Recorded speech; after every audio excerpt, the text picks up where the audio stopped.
We know if you work for the BBC, you have to sign a contract, whether you're a freelancer, whether you're on staff, basically saying that you will not display your political views in public on social media or elsewhere.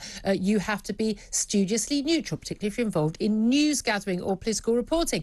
Some people, though, seem to get a much longer reign than others when it comes to their views. But in particular, let's face it, Gary Lineker, of course, presents Match of the Day, who tweets pretty much incessantly, really very openly, blatant, biased views against largely Tory government, Brexit, you name it, the usual stuff. Well, yesterday, his tweets came under the spotlight when the Director General of the BBC, Tim Davie, appeared before the Digital Culture, Media and Sports Select Committee of MPs after they returned from their summer holiday break. And he described Gary Lineker's approach to impartiality as, in his words, a work in progress. But he did give the Match of the Day presenter his full backing. Well, let's talk about this with John Mayer. He's a former BBC producer and joins us right now. He's also, by the way, author of Boris Johnson, Media Creation, Comic Casualty. Good morning to you. Hello, Julia. Great to talk to you. I think we can guess from your book title you're probably where your political views might lie. We certainly I'm a purely objective journalist. Fully objective journalist, okay. I treat Boris as a comic because that's what he is. No one Gary Lineker. Can talk radio and talk sport actually give the BBC any lessons in opinion? I mean, this is what you are. Talk. Yes, sport. that's our job. I'm literally employed to give my opinion. That is my job. If you present on the BBC, your job is quite specifically including not giving your opinion on controversial issues. Gary gives his opinion on sport every Saturday night and on. I mean, I think he's an intelligent footballer. What's wrong with that? The talk sport doesn't have a lot of intelligent footballers on it. Excuse, John, can we have a conversation without you basically being rude about my fantastically brilliant colleagues, by the way, at TalkSport, our sister station? I'm not being rude about anyone at the BBC and their intelligence. I think this is one of the issues. Why is it in any debate about opinion people have to question people's intelligence? It's really quite bizarre. The key thing is, Gary Lineker is employed to give his opinion on sport. Now, he's not the political editor. He's not the presenter of the Today programme. I get that, of course not. So there's going to be a little bit more leeway. And you wouldn't expect any of those people to give their political preferences. One things like Laura Kuenssberg got a horrible amount of grief. I've never known what Laura Kuenssberg's views are on political parties, and that's the right way about it. However, it's very clear what Gary Lineker's general political views are. I might not necessarily know how he might vote in a general election, but he often talks about and tweets about very controversial issues. Now, free speech, he's got a right to talk about anything he wants. But when you work for the BBC, whether you're freelance or not, whether you work in the political or news gathering department, you are required to maintain impartiality, are you not? Oh, he's a freelance, he's so what? You still sign a contract? He's a great presenter. I mean, I think he sometimes goes over the top. They always do. Once you get a platform where you have opinion, but he's a brilliant presenter, worth every penny of whatever it is, 1.6 million. I think he's a fantastic football presenter, but he doesn't just talk about football, does he? He tweets about other issues. So let's not talk about the football side of things. I think a lot of people think he's paid too much. He's a former captain of the England team. If that's what he's worth is on the market, that's what his worth is.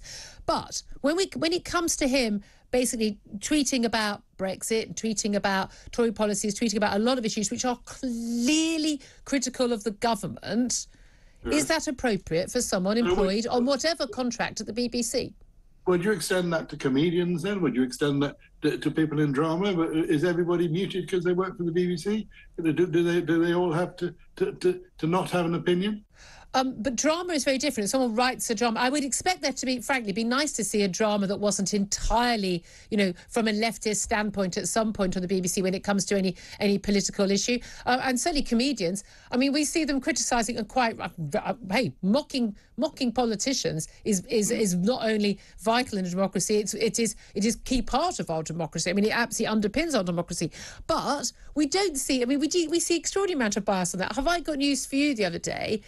It's just basically abusive terms about the outgoing Prime Minister. It's not really comedy, is it?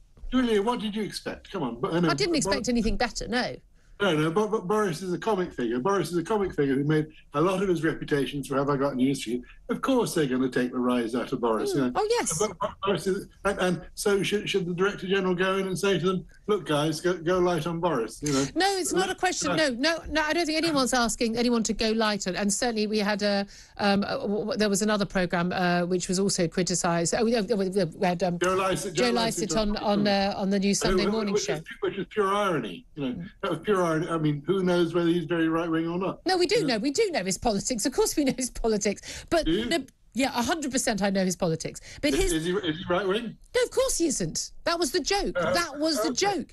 No, but this is the thing, John, this is the thing. When it only goes one way, then that's an issue. Because I was told, when I used to work at another radio station, and I'd been approached by the BBC on a number of occasions, and I was told very clearly, look, if you did ever work at the BBC, you'd never be able to give a political view on social media at all. But the rules seem to be different. If your political views, and we saw that with people like Emily Maitlis before she left, if your political views align to what the average, the typical worker at the BBC thinks, and, you know, sort of Guardian reading, North London metropolitan elite, then they don't think it's biased. They think it's neutral, even though those views are blatantly politically biased.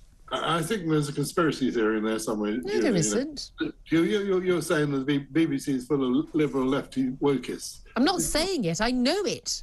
Well, I work there, and I met some rank Tories in the BBC. I can tell you, and there are even more now than there ever were. So, you know, let's get rid of the myth that the BBC. It's not a myth.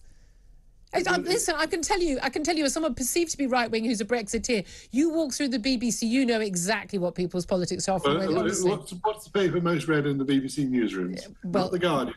They get the Daily Mail. Where do they take their agenda from? The Daily Mail, not the Guardian. I don't think you're reading the BBC website that closely. I think quite the opposite on that front. So as far as you're concerned, Gary Lineker can tweet about anything he wants, and it's not an issue. I think Tim is right to call it a work in progress, you know, which is an interesting phrase he used. I mean, the trouble is Gary Lineker, being a superstar, can actually dictate his own terms, sadly. That's the crucial thing, isn't it? Different rules for different people. And he's had a recent battle with one of the guys working in the newsroom about his impartiality there. John Mayer, former BBC producer.